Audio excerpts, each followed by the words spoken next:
Okay, great. So now let us take a quick recap of what actually accusative means. That we will do in the next slide. Transitive und intransitive Verben. We are talking about the verbs over here. Why are we talking about the verbs? Because verb is always the core of any sentence. There is no sentence possible without a verb.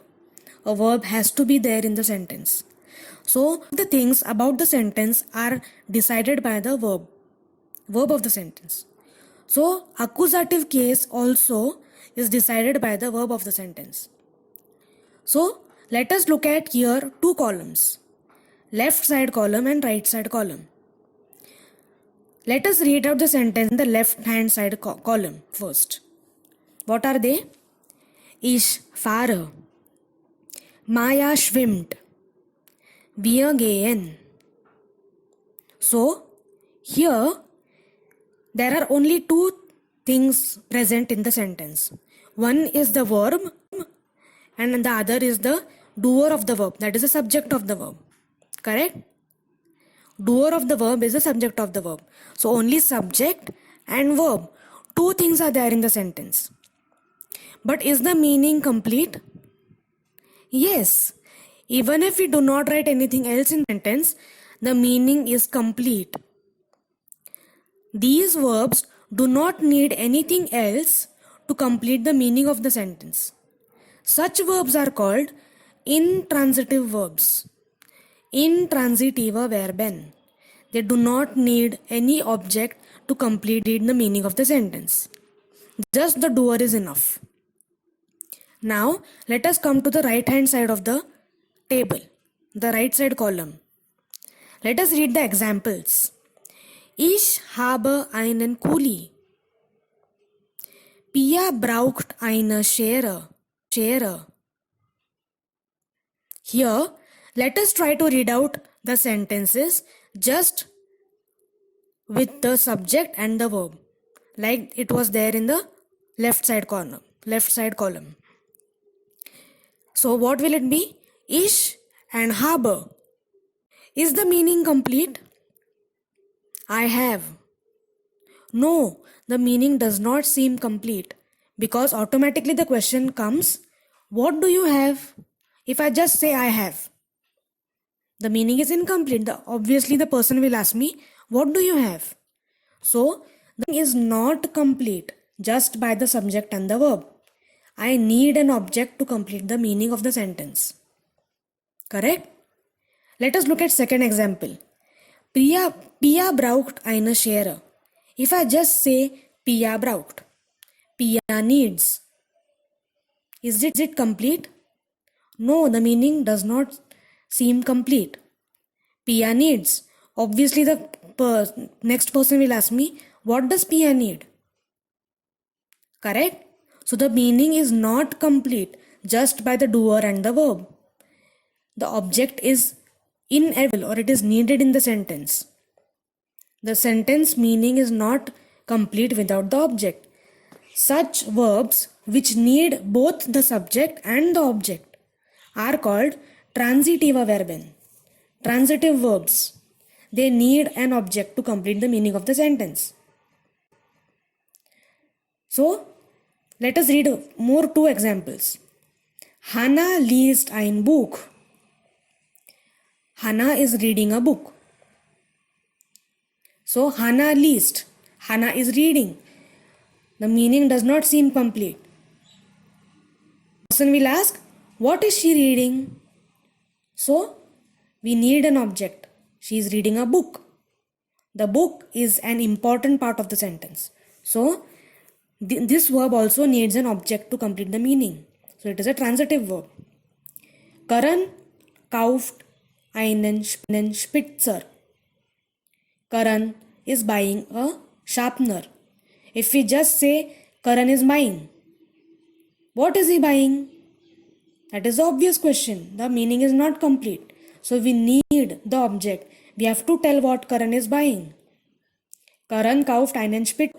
We need the object. Einen Spitzer is the object of the sentence. So such verbs which need an object to complete the meaning of the sentence are called transitive verbs. Correct? And then what happens? The object becomes in accusative case. Subject is always in nominative case.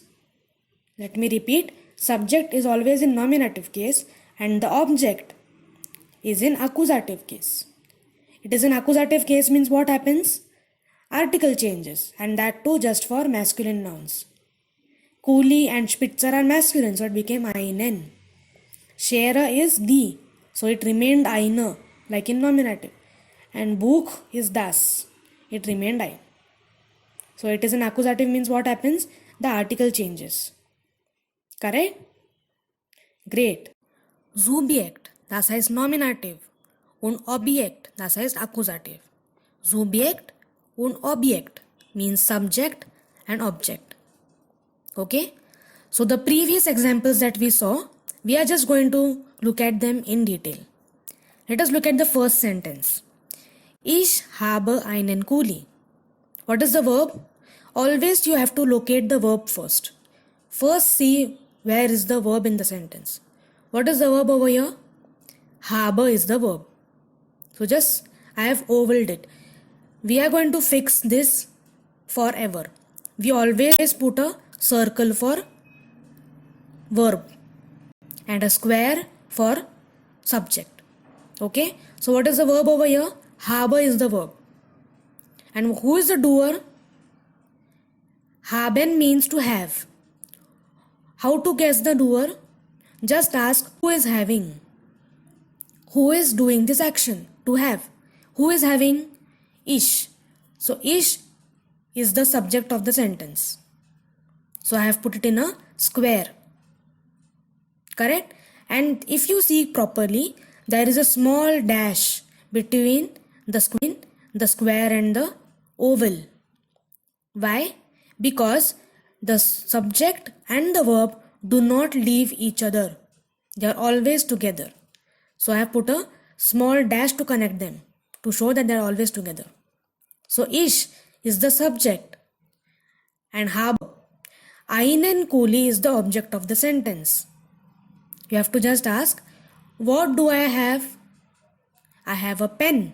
So a pen or einen Kuli is the object of the sentence. So it is in accusative case. Subject is always in nominative case and object is always in accusative case. Correct? Let us look at one more example. Pia braucht eine Schere. What is the verb of the sentence? The verb is braucht, to need. Who is needing? Who is the doer? Pia. That is why I have put her in a box, square. And again the square and the oval are connected. Now, Pia needs. What does Pia need? A scissor, eine Schere. That is why eine Schere is the that is why eine Schere is in accusative. Correct? Next example. Hannah liest ein Buch. What is the verb of the sentence? Liest is the verb, to read. Who is reading? Hannah. That is why Hannah is the subject. So I have put it in a box. And subject, that means it is in nominative case. Hannah is in nominative. And what is Hannah reading? Ein Buch. That is why ein Buch is the object of the sentence in accusative case. One more example. Karan kauft einen Spitzer. The verb of the sentence is kauft, to buy. Kaufen. Who is buying? Karan. That is why Karan is the subject in nominative. And what is Karan buying? Einen Spitzer. So, Spitzer, einen Spitzer is in accusative case, object of the sentence. Clear? You can also guess the subject of the sentence from the conjugation of the verb. The verb is always conjugated according to the nominative in the sentence or the subject of the sentence. So, for example, the first one, habe. Habe means It is the conjugation for ish. So obviously ish is the subject. Next sentence, braucht. Braucht is the conjugation for RZS. So Pia is the third person singular. So Pia is the subject. Least is again the conjugation for RZS. So Hana is the third person singular. RZS. And kauft. Kauft is again the conjugation for RZS. So it has to be someone who is third person singular, and Karan is third person singular. So Karan is the doer. So verb is always conjugated according to the nominative in the sentence, the doer of the sentence. You just ask the question who for nominative. Who is doing the action? That will tell you the subject of the sentence, which is in nominative. And the part of the sentence on which the action is acted upon is accusative. You have to ask what. Most of the times it is what. Okay, was. Was is the question. Was. W-A-S. If you ask the question was, you will get the object of the sentence. Okay.